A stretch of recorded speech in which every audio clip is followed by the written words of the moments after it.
Good morning વિદ્યાર્થીઓ. Chapter 6 કાર્ય, ઊર્જા અને પાવર. લાસ્ટ લેક્ચરમાં આપણે ભણ્યા કે એક પરિમાણમાં ચલ બળ વડે થતા કાર્ય માટે કાર્ય ઊર્જા પ્રમેય. ત્યારબાદ આપણે અમુક પ્રશ્નો પણ જોયા. કાર્ય ઊર્જા પ્રમેય સાબિત પણ કર્યો હતો. આજનો જે ટોપિક છે એ છે સ્થિતિ ઊર્જા. અને ખાસ ધ્યાન રાખજો, આ કન્સેપ્ટ જે છે એ બહુ જ અગત્યનો છે, કારણ કે સ્થિતિ ઊર્જા આ એક જનરલ કન્સેપ્ટ છે. એમાં પણ આગળ બીજે જુદા જુદા ટાઈપની સ્થિતિ ઊર્જા આવશે કે ગુરુત્વીય સ્થિતિ ઊર્જા, સ્થિતિસ્થાપકીય સ્થિતિ ઊર્જા, વિદ્યુત સ્થિત વિદ્યુત સ્થિતિ ઊર્જા. તો આ બધામાં પછી ડિફરન્સ શું આવશે? બધામાં કન્સેપ્ટ સેમ જ લાગુ પડશે, પરંતુ જે બળ લાગશે એ બળ જુદા હશે. બધામાં કન્સેપ્ટ કેવો હશે? સેમ. એટલે આ જે કંઈ પણ ટોપિક ચાલે છે એમાં ખાસ ધ્યાન રાખજો. ઓકે, સ્થિતિ ઊર્જા એટલે શું? ચલો, ગતિ ઊર્જા આપણને ખબર છે. ગતિ ઊર્જા એટલે કે ઊર્જા એટલે કે કાર્ય કરવાની ક્ષમતા, એને ઊર્જા કહે છે. તો પદાર્થની કાર્ય કરવાની ક્ષમતા ગતિના લીધે એને કહેવાય છે ગતિ ઊર્જા. ગતિના લીધે એને કહેવાય છે ગતિ ઊર્જા. તો સ્થિતિ ઊર્જા એટલે શું? તો સિમ્પલ થાય ને કે પદાર્થની પોતાના સ્થાનના લીધે રહેલી કાર્ય કરવાની ક્ષમતા એને કહેવાય સ્થિતિ ઊર્જા. તો પહેલા હું વ્યાખ્યા લખું કે કોઈ પણ બળ ક્ષેત્રમાં પદાર્થના સ્થાનના લીધે અથવા તેની સંરચનાના લીધે કાર્ય કરવાની ક્ષમતાને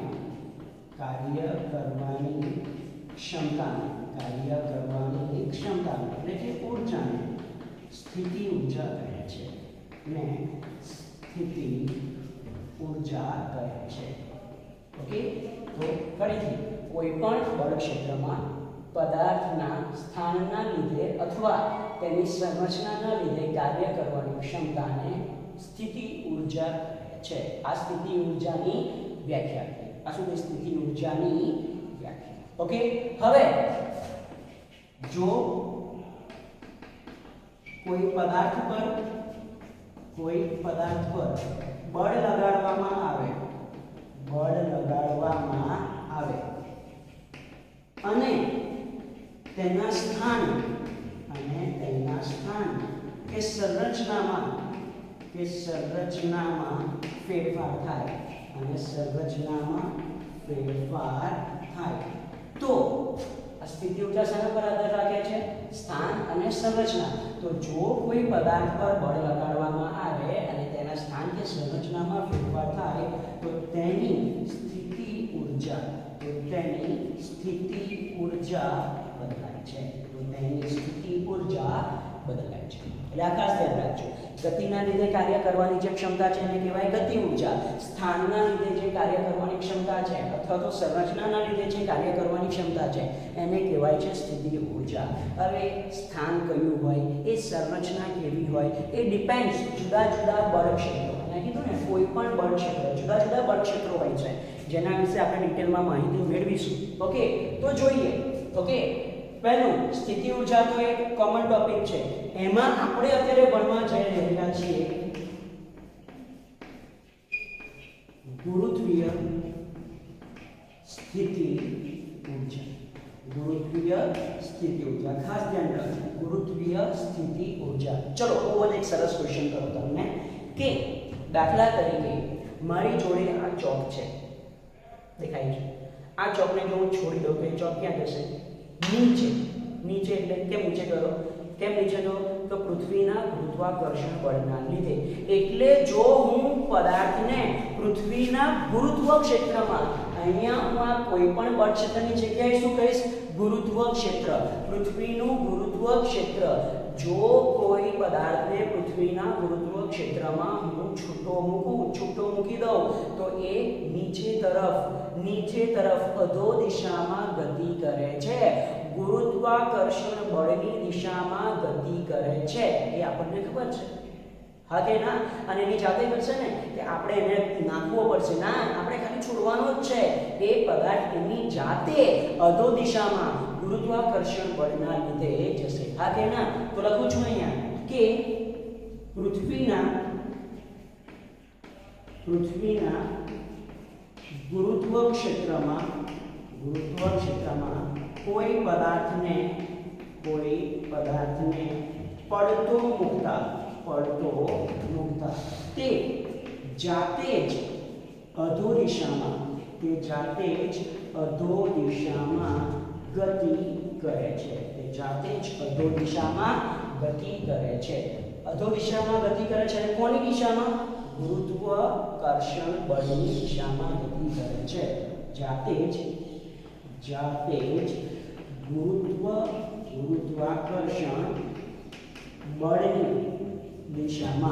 ગુરુત્વાકર્ષણ બળની દિશામાં ગતિ કરે છે. ખબર છે આપણને આ વસ્તુ? હા કે ના?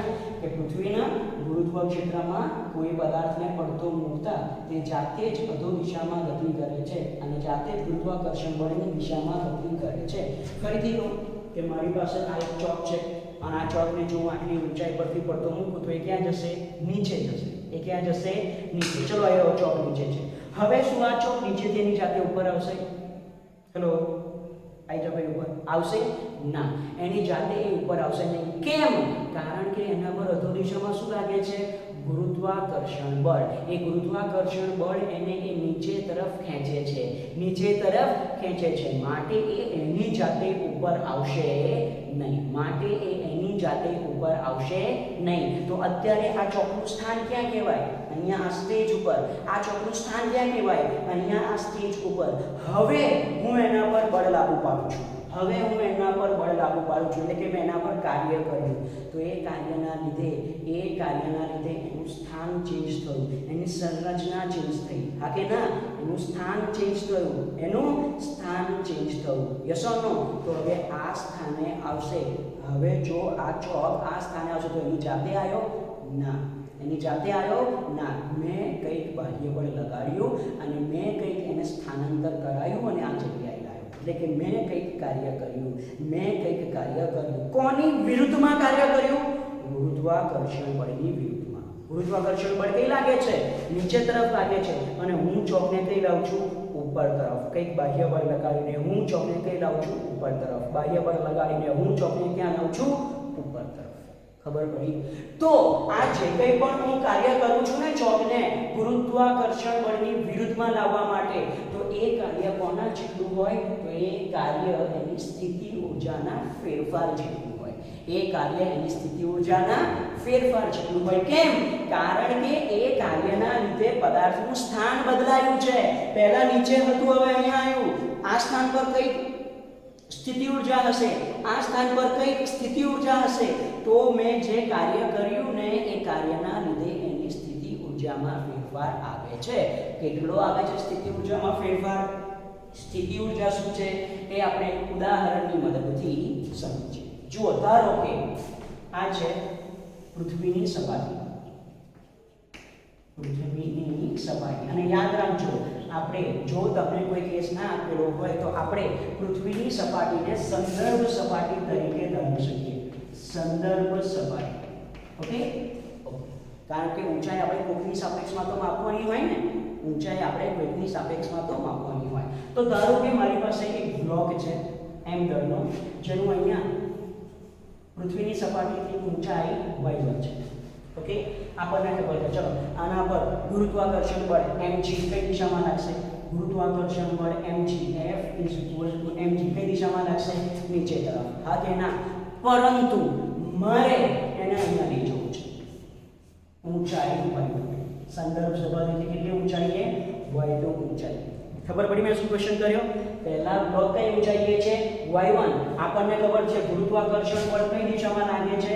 નીચે તરફ. ગુરુત્વાકર્ષણ બળ કઈ દિશામાં લાગે છે? નીચે તરફ. તો એને પડતો મૂકવું તો એ નીચે આવે ને? હા, બટ મારે તો એને કઈ લઈ જવું છે? ઉપર.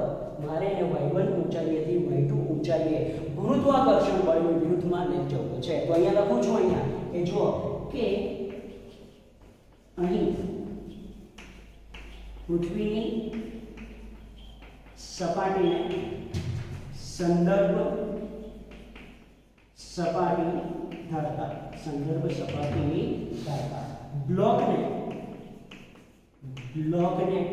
બ્લોકને સપાટીથી y1 ઊંચાઈએથી y2 ઊંચાઈએ ગુરુત્વ બળની વિરુદ્ધ લઈ જવા કાર્ય કરવું પડે છે હા કે ના એની જાતે નહીં જાય જો તમે આ ચોક નીચે પડ્યો છે તો શું આ ચોક એની જાતે નીચેથી ઉપર આવશે નહીં આવે આપણે કંઈક બાહ્ય બળ લગાવવું પડશે આપણે કંઈક કાર્ય કરવું પડશે અને એ કાર્યના લીધે એ ઉપર આવશે તો હવે એ કાર્ય કેટલું છે તેની ગણતરી કરીએ આપણે ચલો કાર્યનું સૂત્ર છે w is equal to this integration f dot dr હા f dot dr છે બટ હું dr ની જગ્યાએ dy લખું છું dr ની જગ્યાએ શું લખું dy કારણ કે મારે આ બ્લોકને y અક્ષની દિશામાં લઈ જવું છે હવે આ પ્રારંભિક સ્થાન કહેવાય આ અંતિમ સ્થાન કહેવાય આ પ્રારંભિક સ્થાનથી અંતિમ સ્થાન લઈ જવા માટે હું જુદા જુદા બધા બહુ માર્ગ વિચારી શકું કે સીધો જ આ પથ પર એનું હું આમ લઈ જઉં બીજો હું આ માર્ગ પણ વિચારી શકું કે આ રીતે લઈ જઉં ત્રીજો હું આ માર્ગ પણ વિચારી શકું તો હા આવા બધા બહુ માર્ગ આપણે વિચારી શકીએ પણ એક વસ્તુ જુઓ બધા માર્ગ માટે પ્રારંભિક સ્થાન કોણ છે આ રહ્યું y1 અંતિમ સ્થાન કોણ છે આ રહ્યું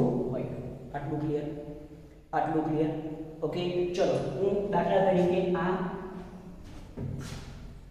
પાથ લઉં છું તો શું થશે હું શું કરું ખબર બ્લોકને પહેલા એક નાનું સ્થાન અંદર આપું એના માટે કાર્ય શોધું પછી બીજું નાનું સ્થાન અંદર આપું એના માટે કાર્ય શોધું પછી બીજું નાનું સ્થાન અંદર આપું એના માટે કાર્ય પછી નાનું સ્થાનાંતર પછી નાનું સ્થાનાંતર એમ કરતો બ્લોકને અહીંયાથી ધ્યાન લઈ જઉં એટલે મેં કાર્યનું સૂત્ર લખ્યું કે f dot dy એટલે આના માટે થતું કાર્ય અને આખાનો શું કરી દઈએ સરવાળો એટલે કે સંકલન ખબર પડી આટલી વસ્તુ ખબર પડી હવે f અને dy વચ્ચેનો ખૂણો જોઈએ ખાસ ધ્યાનથી જોજો અહીંયા f is equal to mg વજન પર અધો દિશામાં લાગે કઈ દિશામાં લાગશે અધો દિશામાં f is equal to વજન પર કઈ દિશામાં લાગશે અધો દિશામાં જ્યારે dy સ્થાનાંતર હું કઈ દિશામાં લઈ જાઉં છું બ્લોકને ઊર્ધ્વ દિશામાં કઈ દિશામાં લઈ જાઉં છું ઊર્ધ્વ દિશામાં તો મને આન્સર આપો બંને વચ્ચેનો ખૂણો કેટલો થશે 180 બંને વચ્ચેનો ખૂણો કેવો થશે 180 f નીચે તરફ છે અને dy સ્થાનાંતર ઉપર તરફ કરાવશે આટલી વસ્તુ ક્લિયર બંને વચ્ચેનો ખૂણો કેટલો થઈ જશે 180 બીજી એક વસ્તુ હા f mg જેટલું બળ નીચે લાગે છે એટલું જ બળ મારે ઉપરની દિશામાં આપવાનું ચોક નીચે પડ્યો છે એના પર નીચેની દિશામાં શું લાગે છે વજન બળ mg તો જો હું એના બળ જેટલું જ બળ ઉપરની દિશામાં આપું ને તો એ બ્લોક પ્રવેગ સિવાય ઉપરની દિશામાં ગતિ કરશે ખબર પડે છે એટલે જો આ બ્લોકને હું કોઈ બાહ્ય બળ આપું એને બાહ્ય બળનું મૂલ્ય કેવું હોવું જોઈએ વજન બળ જેટલું એ બાહ્ય બળનું મૂલ્ય કેટલું હોવું જોઈએ વજન બળ જેટલું તો એ બાહ્ય બળના લીધે પદાર્થ ઉપરની દિશામાં ગતિ કરશે અને કે એ બાહ્ય બળ કેટલું હોવું જોઈએ તો યસ એ બાહ્ય બળ હોવું જોઈએ આ વજન બળ છે ક્લિયર ચલો તો w is equal to it is f dot dy w is equal to integration f dy cos 180 તો w is equal to this integration f dy ચલો સંકલન કોની સાપેક્ષમાં છે હા અને બીજું f ની જગ્યાએ હું લખી શકું ને mg dy ઓકે સંકલન કોની સાપેક્ષમાં છે y ની સાપેક્ષમાં y એટલે કે સ્થાન પ્રારંભિક સ્થાન y1 અંતિમ સ્થાન y2 તો આની લોઅર લિમિટ આવશે y1 અને અપર લિમિટ આવશે y2 લોઅર લિમિટ આવશે y1 અને અપર લિમિટ આવશે y2 તો w is equal to y1 to y2 mg dy m દળ અચળ g ગુરુત્વ પ્રવેગ અચળ તો સંકલનની બહાર તો w is equal to mg બહાર આવી ગયા તો બાકી શું રહેશે સંકલન y1 થી y2 dy સોરી cos 180 ની વેલ્યુ કેટલી થઈ જશે -1 cos 180 ની વેલ્યુ કેટલી થઈ જશે -1 એટલે એ માઈનસ હું અહીંયા આગળ લખી નાખું છું -mg y1 થી y2 dy ખબર પડી ચલો સંકલન dy શું થશે w is equal to -mg સંકલન dy ની જશે y લિમિટ છે y1 થી y2 હવે લિમિટ મૂકી દઈએ તો w is equal to -mg y ની જગ્યાએ પહેલા અપર લિમિટ વચ્ચે ઓલવેઝ માઈનસ ની સાઇન y ની જગ્યાએ હવે લોઅર લિમિટ એટલે કે y1 તો ઓકે સાદુરૂપમાં ફોર્મ શું થશે w = -mgy2 minus minus plus mgy1 ખબર પડી યાર okay so w = it is -mgy2 mgy1 ફરીથી કેલ્ક્યુલેશન કરી દઉં બ્લોકને y1 ઊંચાઈથી y2 ઊંચાઈ લઈ જવો છે ગુરુત્વ બળ લાગે છે નીચે તરફ સ્થાનાંતર મારે કરાવવું છે ઉપર તરફ w = f.dy એટલે ગુરુત્વ બળ વડે થતું કાર્ય f dy cos 180 કેમ cos 180 બળ અને સ્થાનાંતર વિરુદ્ધ દિશામાં છે f ની જગ્યાએ mg dy cos 180 એટલે -1 -mg બહાર કાઢ્યા dy નું સંકલન થઈ જશે y લિમિટ મૂકી upper limit minus lower limit that is -mgy2 plus mgy1 -mgy2 plus mgy1 clear about this okay આગળ આનું મીનિંગ શું સમજવાનો છે હવે આપણે એનો એ મીનિંગ સમજીએ જુઓ કઈ રીતે સી w વાળું સૂત્ર હું ફરી લઉં w is equal to -mgy2 હવે અહીંયા પ્લસ છે ને તો હું એને આ રીતે લખી શકું -mgy1 હા કે ના -mgy1 yes or no yes હું આ રીતે લખી શકું તો જો અહીંયા ધ્યાન આપો છો -mgy2 અને -mgy1 બંનેના જો પરિમાણ શું તો શું થાય m દળ g ગુરુત્વ પ્રવેગ ઊંચાઈ દળ ગુરુત્વ પ્રવેગ ઊંચાઈ એટલે બંનેના પરિમાણ કેવા થઈ ગયા સમાન અને વચ્ચે સાની સાઇન આવી માઈનસ એનો મતલબ કે આને શું કહેવાય ફેરફાર કહેવાય આ mgy2 એટલે અમુક ઊંચાઈએ રહેલી ઊર્જા આ mgy1 એટલે અમુક ઊંચાઈએ રહેલી ઊર્જા હા કે ના તો અહીંયા જે મેં લખ્યું છે ને કે જો કોઈ પદાર્થ પર બળ લગાડવામાં આવે અને તેના સ્થાનમાં કે સંરચનામાં ફેરફાર થાય તો તેની સ્થિતિ ઊર્જા બદલાય છે તો આ w = આને શું કહેવાશે સ્થિતિ ઊર્જામાં થતો ફેરફાર ક્લિયર આટલી વસ્તુ આ ખબર પડી ઓકે પ્લસ બીજી એક વસ્તુ જો ધ્યાનમાં લો કે આ જે કંઈ પણ થતો ફેરફાર છે ને એમાં m અચળ g અચળ m અચળ g અચળ y2 અને y1 એટલે શું પ્રારંભિક સ્થાન y2 એટલે શું અંતિમ સ્થાન ચલો મને આન્સર આપો હું આ માર્ગે છું તો પ્રારંભિક ઊંચાઈ તો કેટલી y1 અંતિમ ઊંચાઈ કેટલી y2 વેરી ગુડ ચલો હું આ માર્ગ પર છું તો એ પ્રારંભિક ઊંચાઈ કેટલી y1 અંતિમ ઊંચાઈ કેટલી y2 ચલો હું બહુ વિચિત્ર માર્ગે જાઉં આમથી નહીં આ તો એ પ્રારંભિક ઊંચાઈ કેટલી y1 અંતિમ ઊંચાઈ કેટલી y2 તો એનો મતલબ શું આ સૂત્ર પરથી m g અચળ છે અને y1 y2 હું ગમે તે પથ લઉં ગમે તે ગતિ પથ લઉં y1 અને y2 તો કેવા છે સમાન તો એનો મતલબ શું કે અહીં કાર્ય પ્રારંભિક અને અંતિમ સ્થાન પર આધારિત છે અંતિમ સ્થાન પર આધાર રાખે છે કાર્ય પ્રારંભિક અને અંતિમ સ્થાન પર આધાર રાખે છે પદાર્થે લીધેલા ગતિમાર્ગ પર આધારિત નથી ગમે તે રસ્તે જાય પણ જો પ્રારંભિક અને અંતિમ સ્થાન સમાન હોય તો એ ગમે તે પાથ પર કરેલું કાર્ય કેવું મળવાનું છે સમાન આ કેસમાં હું આ માર્ગ પર જાઉં આ માર્ગ પર જાઉં કે આ માર્ગ પર જાઉં ત્રણ માર્ગ પર જો હું જઈશ પણ પ્રારંભિક અને અંતિમ સ્થાન સમાન છે કે મને કાર્ય કેવા મળવાના છે સમાન આટલી વસ્તુ ક્લિયર ઓકે હા જે ક્ષેત્રમાં જે બળમાં આ વસ્તુ પોસિબલ થાય કે કાર્ય પ્રારંભિક અને અંતિમ સ્થાન પર આધાર રાખે છે માર્ગ પર આધાર રાખતું નથી એને કહેવાય છે સંરક્ષી બળ અને સંરક્ષી ક્ષેત્ર કે આવો ગુણધર્મ ધરાવતા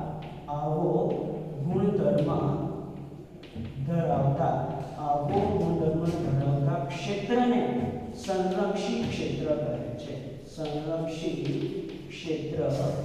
કહે છે તથા આવા બળને સંરક્ષી બળ કહે છે ક્લિયર અબાઉટ ધીસ તો આ એક વસ્તુ યાદ રાખવાની છે ઓકે હવે ફરી પાછું હું આના પર આવું તો આ w ડાબી બાજુ શું દર્શાવે છે કાર્ય અને ઊર્જાના પરિમાણ સમાન હોય તો જમણી બાજુ પણ શું દર્શાવે ઊર્જા કે જમણી બાજુના પરિમાણ ઊર્જા દર્શાવે છે દર્શાવે છે. હવે ઉર્જા દર્શાવે છે, બદલાય છે શું? y2 અને y1 એટલે કે સ્થાન. તો એનો મતલબ કે આ શાના લીધે ઉર્જા હોવી જોઈએ? સ્થાનના લીધે ઉર્જા હોવી જોઈએ, જેને સ્થિતિ ઉર્જા કહે છે. હવે સ્થિતિ ઉર્જા, ગુરુત્વીય સ્થિતિ ઉર્જાની વ્યાખ્યા શું? જો લખું છું, ગુરુત્વીય સ્થિતિ ઉર્જા એની વ્યાખ્યા લખું છું, ખાસ ધ્યાન રાખજો. ઓકે, કે પદાર્થના વજન અને સંદર્ભ સપાટીથી ઊંચાઈના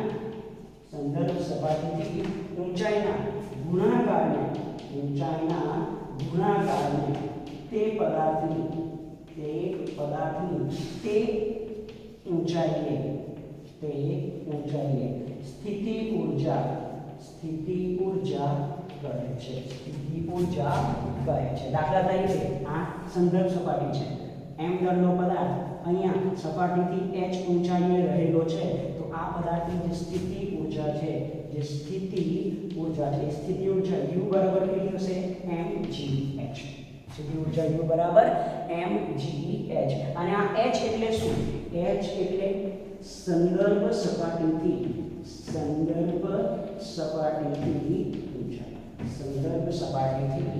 ઊંચાઈ. ક્લિયર? એનો મતલબ શું? આ ચોક અહીંયા છે, આ ચોક અહીંયા છે, આ ચોકની હાઈટ ઓછી, આ ચોકની હાઈટ વધારે, બંને સમાંતરના છે. ઓકે, તો આની સ્થિતિ ઉર્જા ઓછી, જ્યારે આની સ્થિતિ ઉર્જા કેવી? વધારે. તો આ ગુરુત્વીય સ્થિતિ ઉર્જાનું એક સૂત્ર આવ્યું છે જે તમારે યાદ રાખવાનું છે, u = mgh. આટલી વસ્તુ ક્લિયર? ઓકે, સ્થિતિ ઉર્જા એટલે શું? કોઈ પણ પદાર્થના સ્થાનના લીધે, સંરચનાના લીધે કાર્ય કરવાની ક્ષમતાને શું કહેવાય છે? સ્થિતિ ઉર્જા. બધા બહુ યુઝિસ છે સ્થિતિ ઉર્જાના, જો આપણે ડિટેલમાં એના વિશે માહિતી મેળવીશું. ઓકે, આ સ્થિતિ ઉર્જાની વસ્તુ છે. હવે આ એક સૂત્ર આવ્યું છે, w = -mgy2 + mgy1. એના પરથી કઈ રીતે આગળ જોઈએ.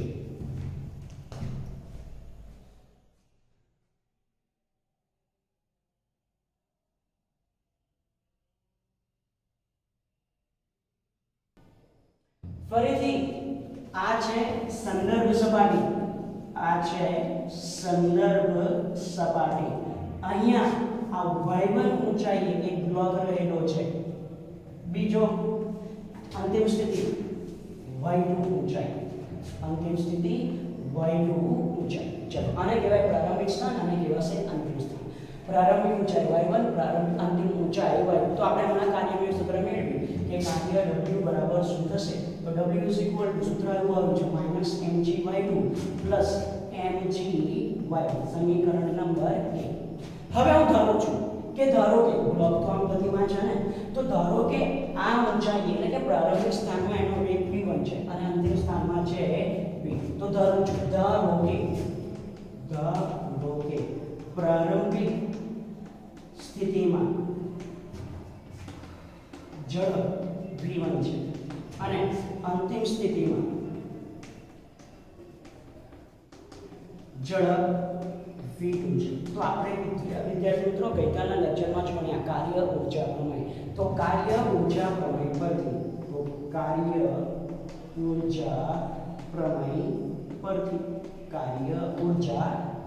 ચલો શું લખાય કાર્ય ઊર્જા પ્રમેય પરથી? w = ડેલ્ટા k એટલે કે ગતિ ઊર્જામાં થતો ફેરફાર, એટલે કે અંતિમ ગતિ ઊર્જા માઈનસ પ્રારંભિક ગતિ ઊર્જા, એટલે કે ½ m v2² -½ m v1². કઈ રીતે લખ્યું? w = ડેલ્ટા k સૂત્ર તમને ખબર છે, ગતિ ઊર્જામાં થતો ફેરફાર એટલે અંતિમ ગતિ ઊર્જા માઈનસ પ્રારંભિક ગતિ ઊર્જા. ઝડપ છે v2, ½ m v2² -½ m v1². Clear આટલું? ઓકે, આ છે સમીકરણ નંબર 2. હવે એક રસપ્રદ રિઝલ્ટ એ જો વિદ્યાર્થી મિત્રો કે y1 થી y2 ઊંચાઈ લઈ જાવ તો કાર્ય w નું સૂત્ર અને કાર્ય ઊર્જા પ્રમેય પરથી પણ આપણે w નું આ સૂત્ર લખ્યું. તો આ બંને તો સિચ્યુએશન તો એની જ છે ને, તો હું આ બંને સૂત્રને સરખાવી શકું. તો સમીકરણ 1 અને 2 ને સરખાવતા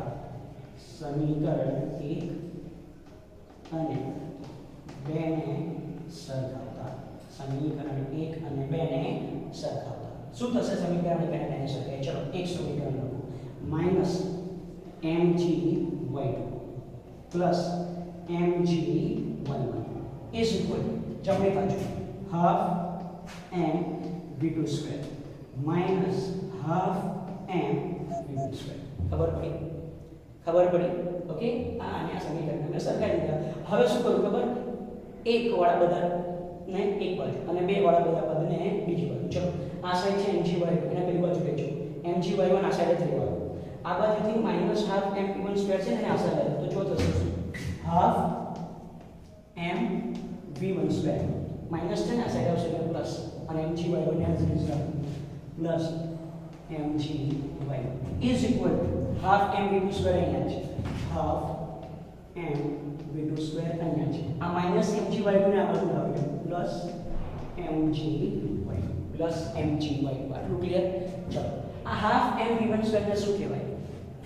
પ્રારંભિક સ્થિતિએ ગતિ ઊર્જા એટલે પ્રારંભિક ગતિ ઊર્જા.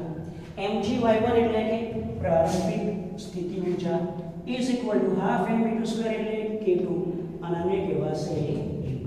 ખબર પડી? k1 પ્રારંભિક ગતિ ઊર્જા, u1 પ્રારંભિક સ્થિતિ ઊર્જા, k2 અંતિમ ગતિ ઊર્જા, u2 અંતિમ સ્થિતિ ઊર્જા. ક્લિયર? હવે એક વસ્તુ ધ્યાનથી જુઓ, k1 u1 is equal to k2 u2. એનો મતલબ કે આ પ્રારંભિક સ્થિતિમાં ગતિ ઊર્જા અને સ્થિતિ ઊર્જાનો સરવાળો અને આમાં ગતિ ઊર્જા અને સ્થિતિ ઊર્જાનો સરવાળો બંને કેવા આયા? સમાન. બંને કેવા આયા? સમાન. ખબર પડી? તો હવે હું આ ગતિ ઊર્જા પર સ્થિતિ ઊર્જાને જો કંઈક નામ આપું, નામકરણ કરીએ. ચલો કે ગતિ ઊર્જા અને સ્થિતિ ઊર્જાના સરવાળાને તંત્રની યાંત્રિક ઊર્જા મિકેનિકલ એનર્જી કહે છે. ઓકે, એટલે કે આ રીતે લખાય, યાંત્રિક ઊર્જા E ઇઝ ઇક્વલ ટુ ગતિ ઊર્જા વત્તા સ્થિતિ ઊર્જા. યાંત્રિક ઊર્જા E ઇઝ ઇક્વલ ટુ ગતિ ઊર્જા વત્તા સ્થિતિ ઊર્જા. તો જો મારે આ સૂત્ર ફરીથી લખવું હોય તો આ રીતે લખી શકું, it is E1 is equal to E2. એટલે કે પ્રારંભિક યાંત્રિક ઊર્જા ઇઝ ઇક્વલ ટુ અંતિમ યાંત્રિક ઊર્જા. પ્રારંભિક યાંત્રિક ઊર્જા ઇઝ ઇક્વલ ટુ અંતિમ યાંત્રિક ઊર્જા. અને વિદ્યાર્થી મિત્રો આ બીજું કશું નહીં પણ શું છે? ઊર્જા સંરક્ષણનો નિયમ. અને શું કહેવાશે? ઊર્જા સંરક્ષણનો નિયમ. આ બીજું કંઈ નથી પણ છે ઊર્જા સંરક્ષણનો નિયમ કે સંરક્ષિત ક્ષેત્રમાં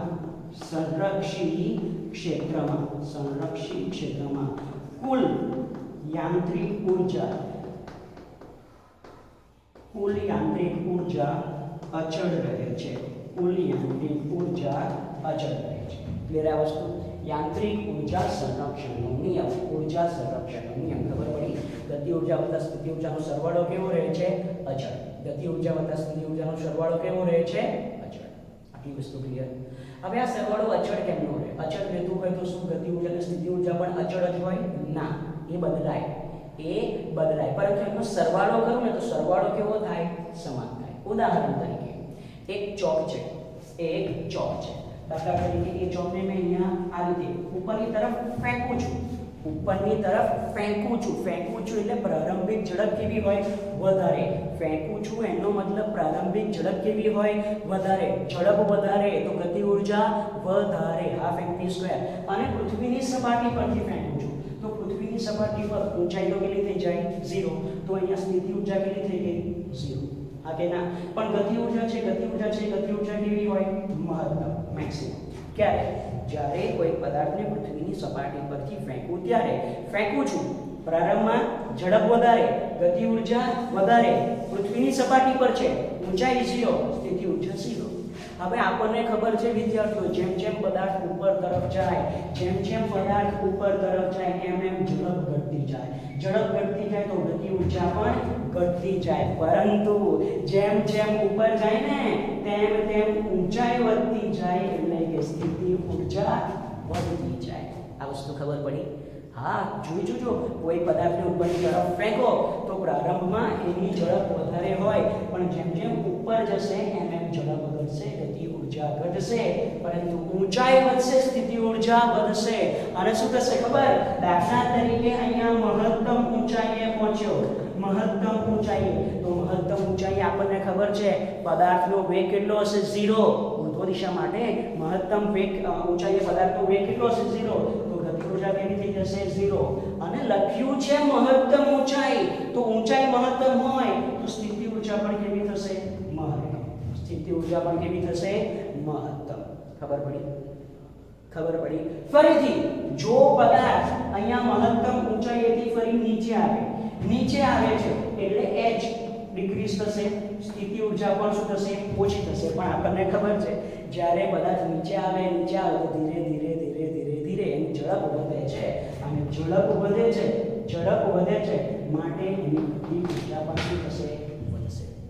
ગતિ ઉર્જા પણ શું થશે? વધશે. બીજી એક વસ્તુ યાદ શું રાખવાનું ખબર? જેટલી ગતિ ઉર્જા ઘટે છે એટલી જ સ્થિતિ ઉર્જા વધે.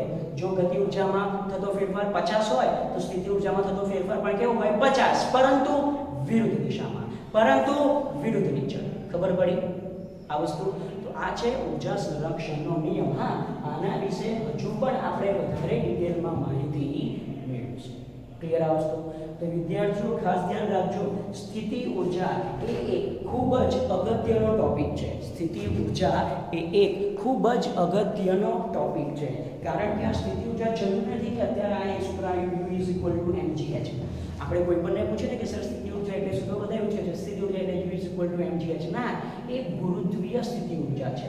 હજુ આપણે આ જ ચેપ્ટરમાં સ્થિતિસ્થાપકીય સ્થિતિ ઉર્જા ભણીશું. ત્યારબાદ ચેપ્ટર 8 માં ફરીથી ગુરુત્વીય સ્થિતિ ઉર્જા ભણીશું. ત્યારબાદ 12મા ધોરણમાં આપણે વિદ્યુત તંત્રના સ્થિત વિદ્યુત તંત્ર માટે સ્થિત વિદ્યુત સ્થિતિ ઉર્જા શોધીશું.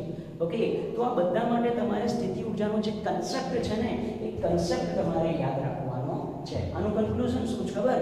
કે જો કોઈ પણ પદાર્થ પર હું કાર્ય કરું ને તો એ કાર્ય એની સ્થિતિ ઉર્જાના ફેરફાર જેટલું હોય, તો એ કાર્ય એની સ્થિતિ ઉર્જાના ફેરફાર જેટલું હોય. અને આ વસ્તુ યાદ રાખવાની છે.